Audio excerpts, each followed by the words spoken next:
आज हम आए हैं कपिल धीमान जी से मिलने, जिन्होंने 8th क्लास में अपना घर छोड़ दिया। घर छोड़ने के बाद बाहर से तैयारी की, पढ़ाई की, आरएमसी गए और उसके बाद 5 साल तक लगातार वहीं पे तैयारी की और जब घर आए तो एक ऑफिसर बनकर आए। आज जब आप देख रहे हैं कहानी वाला पर, और मैं हूँ आपके साथ Rohit Sharma. Hello sir. Hello sir. कैसा फील हो रहा है आपको एक ऑफिसर बनने के बाद? ये बहुत बड़े गर्व और उल्लास का माहौल है। जैसे कल मैं अपने यूनिट से वापस आया गांव में, तो गांव वालों ने बड़े ही प्यार और बड़े ही आशीर्वाद से मेरा स्वागत किया। मुझे गाड़ी में बिठाया, बहुत ही लोगों ने मालाएं चढ़ाई झंडे के साथ, और मेरे रंग दे बसंती चोला और ऐसे गानों के साथ मेरा स्वागत किया। तो ये बहुत ही गर्व की बात है मेरे लिए और मेरे परिवार वालों के लिए। बिल्कुल कपिल जी, एक ऑफिसर बनना एक पूरे गांव के लिए बड़ी गर्व की बात होती है। एक फैमिली के लिए बहुत ही बड़ी बात होती है कि उनका बेटा ऑफिसर बनता है। कपिल जी, मैंने पढ़ा है आपके बारे में कि 8th क्लास में आपने, शायद आप चले गए थे बोर्डिंग स्कूल के लिए, तो इतनी कम एज में कैसे आपने किया? कैसे आप अपना सब करते थे घर वालों से दूर रहकर? ऐसा नहीं लगा कि नहीं, मेरे को वापस घर जाना चाहिए? कैसे सरवाइव किया आपने ये सब? इसका पूरा श्रेय मैं अपने परिवार वालों, जिनका प्यार मेरे साथ रहा, और मैं अपने स्कूल को देना चाहूँगा, जो कि राष्ट्रीय मिलिट्री कॉलेज देहरादून में स्थापित है। तो वहाँ पे जैसा माहौल हमारे होता है, मतलब हमारे साथ के जो हमारे क्लास वाले होते हैं वही हमारा परिवार होते हैं। छोटी छोटी चीज़ लेके एनडीए को निकालना, जो काफ़ी बड़ी चीज़ होती है, वो हमें सब कुछ हमारा स्कूल सिखाता है, हमारे सीनियर सिखाते हैं। चाहे वो कोई भी गेम हो, चाहे कोई भी सब्जेक्ट में हमें प्रॉब्लम आए, जहाँ पे हमारे पेरेंट्स होने चाहिए वहाँ पे हमारे सीनियर्स और हमारे क्लास वाले होते हैं। हमें परिवार की याद आ रही है। परिवार की याद आती थी तो करते क्या थे आप उस टाइम पे? क्या बस फोन पे बात करने भर से हो जाता था? क्या करते थे आप? कई बार ऐसा होता था कि महीने महीने तक हमारे घर वालों से बात नहीं हो पाती थी। हमने अपने साथ वालों को देखा है कि वो बाथरूम में बैठ के रो रहे हैं। तो ऐसे कठिन समय में हमें अपनी फीलिंग्स दबानी पड़ती थी, क्योंकि अगर हम रात को हमें नींद, मतलब हमारे पेरेंट्स की याद आ रही है, तो हमारे पास कोई जरिया नहीं था। मतलब उस टाइम फ़ोन नहीं होते थे और हमें फ़ोन अलाउड भी नहीं थे। तो हम अपने साथ वालों के साथ ही मतलब मिल बैठ के प्रॉब्लम सॉल्व करते थे। और अगले दिन अगर हमें मतलब ज़्यादा ही इच्छा थी बात करने की, तो हमारे टीचर्स वगैरह, हमारे ऑफिसर्स जो थे, वो हमारी बात करा देते थे घर वालों से। कभी मन में आया था बचपन में कि आपको एनडीए करना है, आपको आर्मी जाना है, या फिर कुछ और था ऐसा? या फिर कब लगा आपको कि हाँ, अब मेरे को शायद एक ऑफिसर बनना है? या कभी बचपन में ही लगता था आपको, जब जाते हैं छोटे 4th 5th क्लास में, तब से ही आपका कोई एम था, या बाद में ऐसा कोई एम बना होगा? जैसे कि मेरे पिताजी ने भी भारत के लिए सर्व किया है, मेरे पिताजी भी इंडियन आर्मी में थे, तो बचपन से ही मैं उनके साथ रहा हूँ। अलग अलग आर्मी के कैंटोनमेंट देखे हैं, बचपन से आर्मी स्कूल में पढ़ा हूँ। तो स्टार्टिंग से ही फौज के प्रति एक एक वो रहा है कि फौज में जाना है, देश सेवा करने का भाव रहा है। देश सेवा करने का भाव रहा है। तो जब हमारे पिताजी की पोस्टिंग देहरादून आई, उस टाइम मैं 7वीं पास हुआ था, तो उन्हें आरएमसी के बारे में पता चला। तो मुझे तो पिताजी ने ही बताया कि अच्छा स्कूल है, खेलने को मिलेगा, अपने जो हॉबीज़ हैं वो पूरे करने को मिलेंगे। उस टाइम मुझे ये भी मालूम नहीं था कि कुछ एनडीए होता है। तो पिताजी ने कहा कि चले जाइए, तो हमने उसके लिए मेहनत की, घर वालों का साथ रहा, बड़े भाई ने तैयारी कराई, तो हम आरएमसी क्लियर हुआ, जो कि स्टेट वाइज एक ही वैकेंसी होती है उस स्कूल के लिए। तो हमने रिटर्न दिया, उसके बाद इंटरव्यू दिया और हमने आरएमसी ज्वाइन किया। और आरएमसी में जब गए तो वहाँ एक अलग ही माहौल होता है। मतलब हमारा सिर्फ एक ही फोकस होता है कि हमें एनडीए जाना है। तो जो वहाँ का रूटीन होता है सुबह से लेकर शाम तक, रात तक, वो सिर्फ एक ही फोकस होता है कि एनडीए जाना है। तो हमने उस रूटीन में ढले, मेहनत की, सबका साथ रहा, आप लोगों का आशीर्वाद रहा, और हम यहाँ पहुँचे हैं। बिल्कुल। अच्छा, अभी तो देखिए आपका क्लियर हो गया है, आप एक ऑफिसर हैं अभी। तो कुछ ऐसा लगता है आपको पोस्टिंग कहाँ पर मिले, कहाँ पर रहकर आप काम करना चाहते हैं, कहाँ पर ऐसा कुछ है मन में? जैसे हम अब भारत की सेवा के लिए लग चुके हैं, तो अब जो हमें ऑर्डर मिलेंगे वो फॉलो करना है। पोस्टिंग कहाँ आएगी कहाँ नहीं आएगी वो हमारे हाथ में नहीं है। अगर हमें कहा है कि चाइना बॉर्डर पे जाना है, जैसे अब आजकल देख रहे हैं कि काफ़ी सिचुएशन टेंस हो गई है, तो अगर हमें कहते हैं चाइना बॉर्डर जाना है तो हम चाइना बॉर्डर जाएंगे, पाकिस्तान बॉर्डर जाना है पाकिस्तान बॉर्डर जाएंगे। तो चॉइस हमारे हाथ में नहीं है इतनी। बिल्कुल ऐसा नहीं है कि हमें कहीं भी भेज दो, हमें तो बस देश सेवा करनी है, चाहे चाइना बॉर्डर हो चाहे पाकिस्तान बॉर्डर हो। अब हमने बंदूक उठा ली है देश के लिए, अब हम देश के लिए कुछ भी कर देंगे। जी बिल्कुल।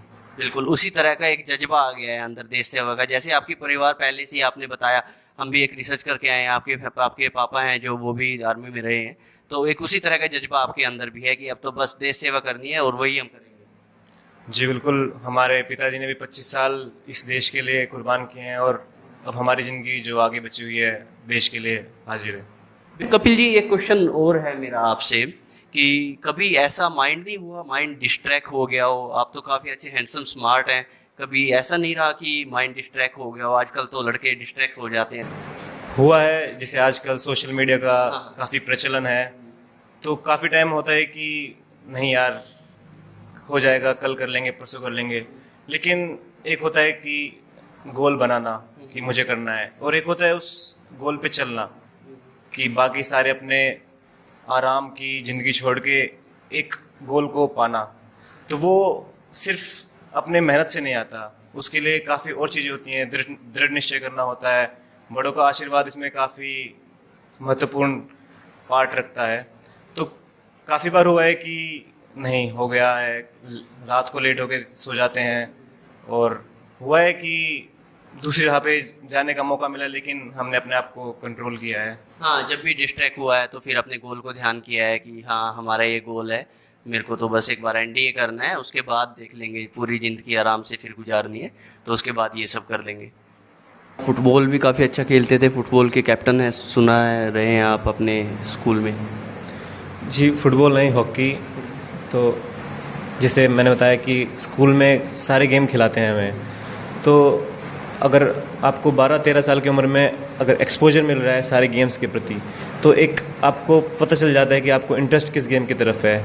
जैसे हमें बताया जाता है कि एक इंडिविजुअल गेम जो कि होता है कि जिसमें आप अकेले खेल रहे हो, और एक टीम गेम को पिक किया जाए, तो मेरा इंटरेस्ट हॉकी की तरफ बढ़ता गया। तो मैं 10वीं क्लास में स्कूल की टीम में आया था हॉकी में।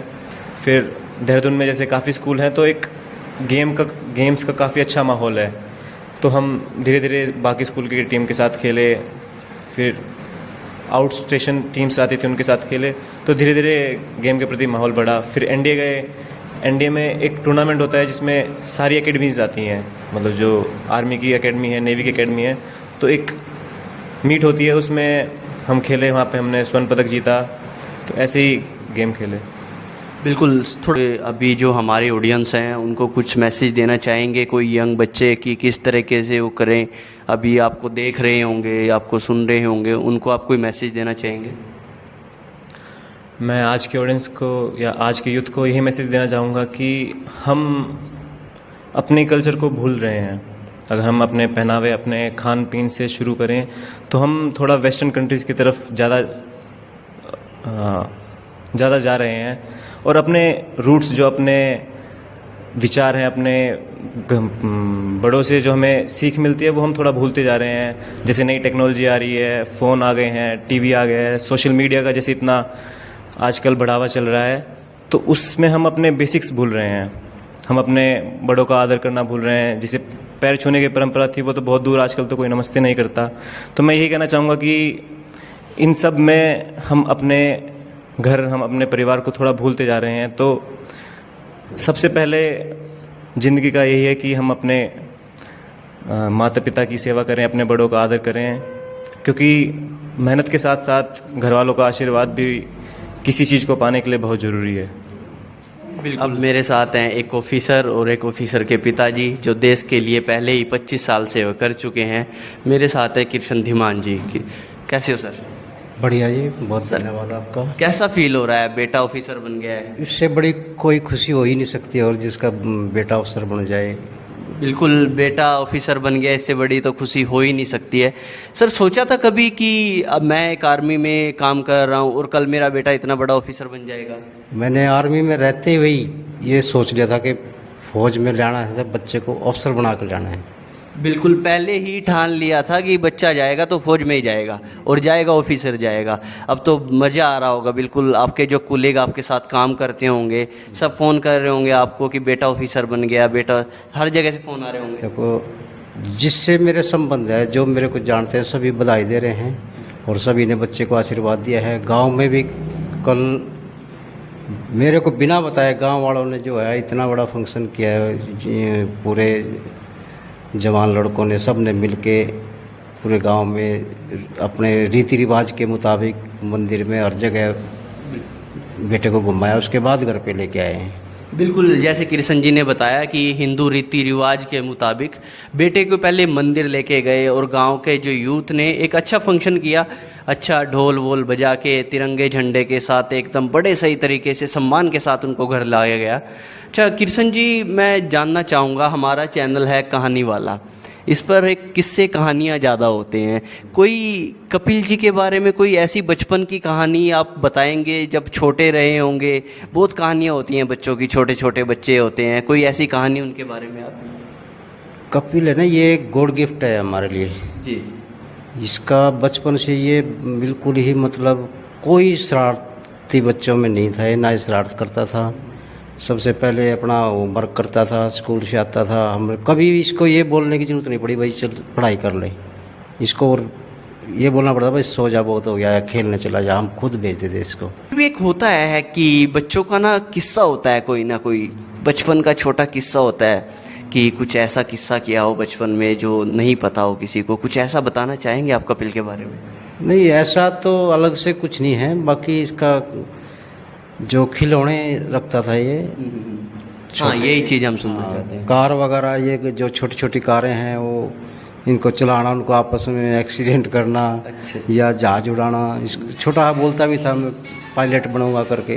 ठीक है। तो छोटा जैसे बड़ा हुआ माहौल में साथ में रहा, आर्मी से मैं था, मैं सेना सेवा कोर्स में रिटायरमेंट हो, तो ये फौज में साथ में रहते हुए इसको फौज का माहौल, फौज की अलग ही एक दुनिया है, वहाँ डिसिप्लिन से सब काम है, सब समय पे निर्धारित है। बिल्कुल, अभी बताया आपने कारें चलाना और कारों को भिड़ाना, फास्ट एंड फ्यूरियस वाले कपिल तो नहीं है कि कारों की रेसिंग वगैरह का सब? कपिल ऐसा है कुछ कि हाँ कार रेसिंग वगैरह में इंटरेस्ट है? एक बचपन होता है कि बड़े होके ये करेंगे, बड़े होके ये चलाएंगे, तो बचपन में होती थी कारें, होती थी 4 पहियों वाली, तो 2-3 कारें मिली, उन्हें एक दूसरे से एक्सीडेंट कराया, उछाला, हाँ ये टूट गई, ये ठीक है। तो मेरा एक सपना था कि मैं बड़े होकर एक रिमोट कंट्रोल कार खरीदूंगा, लेकिन बड़े होते होते वो सपने बदल जाते हैं, सपने कुछ और हो जाते हैं, तो यही है। अच्छा, अभी नहीं लगता आपको कि कार दौड़ाई जाए वैसे ही, कार स्पीड में चलाई जाए, फास्ट एंड फ्यूरियस की तरह से उड़ाई जाए कार, ऐसा लगता है अभी? हाँ, जैसे अब मूवीज़ देखते हैं थोड़ा इफ़ेक्ट पड़ता है अपने ऊपर कि हाँ काश मैं भी 100 के पार ले जाऊँ कार। तो होता है कि पिछली बार ही मैंने पिछली छुट्टियों में अपना लाइसेंस बनवाया है, काफ़ी इंतज़ार था मुझे कि मैं अपनी कार खरीदूँ, अपनी बाइक खरीदूँ, थोड़ा लॉन्ग ड्राइव पे जाऊँ। तो कुछ काफ़ी सपने हैं, अभी सपने पूरा होने शुरू हुए हैं, अभी पहला पूरा हुआ है, आगे पूरा करेंगे। अच्छा कपिल, लॉन्ग ड्राइव अकेले जाना चाहेंगे या फिर वाइफ के साथ या गर्लफ्रेंड के साथ जाना चाहेंगे?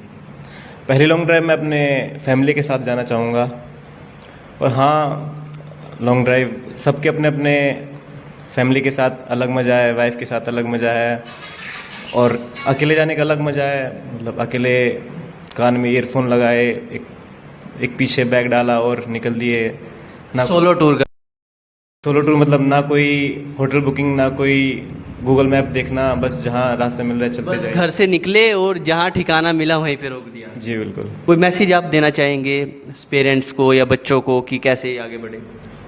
बच्चों को मैं गांव में भी सुबह के टाइम थोड़ा बच्चों को मोटिवेट करता हूँ, रनिंग वगैरह एक्सरसाइज वगैरह कराता हूँ। ये बोलता हूँ भैया सबसे पहले सबसे बड़ा सुख जो है शारीरिक सुख है। पहले अपने शरीर को फिट रखो, और शरीर को फिट रखने के साथ साथ अगर आप सेना में जाते हैं तो उसमें दोनों काम होते हैं आपके, मकसद भी पूरा होता है, देश सेवा भी होती है, शरीर भी फिट रहता है, तनख्वाह भी मिलती है। बिल्कुल। तो इससे बढ़िया, फौज से बढ़िया कोई है ही नहीं है और कोई जॉब। बिल्कुल। और देश के प्रति समर्पित जो हो गया तो उससे बड़ा कोई बिल्कुल सर। अच्छा, अभी आप कपिल जी चाइना बॉर्डर पर काफ़ी चल रहा है, एकदम से बुरा हाल हो रहा है, आपको पता है कि इधर से उधर से, तो आप कुछ कहना चाहेंगे, कोई वार्निंग चाइना वालों को या फिर कुछ ऐसा? मैं चाइना को वार्निंग देने के लिए काफ़ी छोटे पद पे हूँ और छोटी उम्र है मेरी। 40 साल के एक्सपीरियंस वाले जो हमारे ऊपर जनरल हैं, CDS हैं, तो अगर वो दें, मतलब अपने सुझाव दें तो ठीक रहेगा। मेरा टिप्पणी करना इस टॉपिक पे ठीक नहीं रहेगा। बिल्कुल, आपको लगता है कि अभी आपकी टिप्पणी करना ठीक नहीं है, लेकिन किशन जी आपको तो हाथ में अगर दोबारा से हथियार पकड़ा दे आप तो चढ़ाई कर अरे हम तैयार हैं, हम तो जब मौका मिलेगा। बिल्कुल, किशन जी तो बोल रहे हैं कि एक बार जैसे ही आदेश हो जाए तो हम दोबारा फिर से तैयार हैं। हमारी पूरी इंडियन आर्मी, एयरफोर्स, नेवी पूरी तैयार है, हमेशा तैयार थी, बख्शेंगे नहीं चाहिए है और रहेगी। वो रिजल्ट कोई नहीं जानता। बिल्कुल, रिजल्ट तो देखो, वॉर का रिजल्ट तो किसी को नहीं पता होता, लेकिन हाँ चाइना को ये जरूर दिखा देंगे कि अब ये 1962 वाला हिंदुस्तान नहीं है। हाँ, ये है कि 1962 वाला नहीं है। इंडिया अभी बहुत तरक्की कर चुका है हर क्षेत्र में, और हम सक्षम हैं, हमारी फोर्स पूरी सक्षम है, तन से, मन से, धन से, हथियार से, सबसे पावरफुल है अभी। बिल्कुल कपिल जी, जैसे अभी काफ़ी चीज़ें चेंज हुई हैं कि पहले से गवर्नमेंट में बोलते थे कि आर्मी को उतना सब कुछ नहीं मिलता है, अभी गवर्नमेंट चेंज हुई है, तो कुछ रहा है गवर्नमेंट की तरफ से एक्स्ट्रा सपोर्ट आपको रहा है, आपके ऑफिसर्स ने बताया होगा? हाँ, इन कुछ सालों में मैं कहूँगा ये पिछले दशक में काफ़ी चेंज आया है, काफ़ी मॉडर्नाइजेशन आई है। और अगर हम देखें तो फ़ौज के प्रति देश का काफ़ी लगाव बढ़ा है, काफ़ी सपोर्ट मिलना शुरू हुआ है। अगर हम देखें कि अगर कोई जवान हमारा शहीद होता है तो उसके लिए पूरा देश खड़ा होता है, उसके लिए पूरा देश मोमबत्ती जलाता है। और हम बात करें अगर वेपन्स की और नई टेक्नोलॉजी की जो आई है, तो आए दिन हम देखते हैं कि इंडिया खुद नए वेपन्स बना रही है और काफ़ी नए वेपन्स बाहर देशों से खरीद रही है। और दिन ब दिन आर्मी और साथ में दोनों बाकी फोर्सेस भी अपना डिफेंस सिस्टम काफ़ी बढ़ा रही है। और जिसकी वजह से जैसे चाइना ने भी कहा था कि जो इंडिया की अब है वो दुनिया की सबसे बैटल हार्डन्ड आर्मी है, मतलब कि जो हाई ऑल्टीट्यूड होते हैं, जो बर्फीले इलाके होते हैं, उसके लिए तैयार है और काफ़ी एक्सपीरियंस है। तो अगर वो इंडिया से या भारत से लोहा लेने से पहले 2 बार ज़रूर सोचेंगे कि क्या हम तैयार हैं। इस वीडियो को लाइक करें, हमारे चैनल को सब्सक्राइब कर बेल आइकन जरूर प्रेस करें हमारी न्यू वीडियो सबसे पहले देखने के लिए।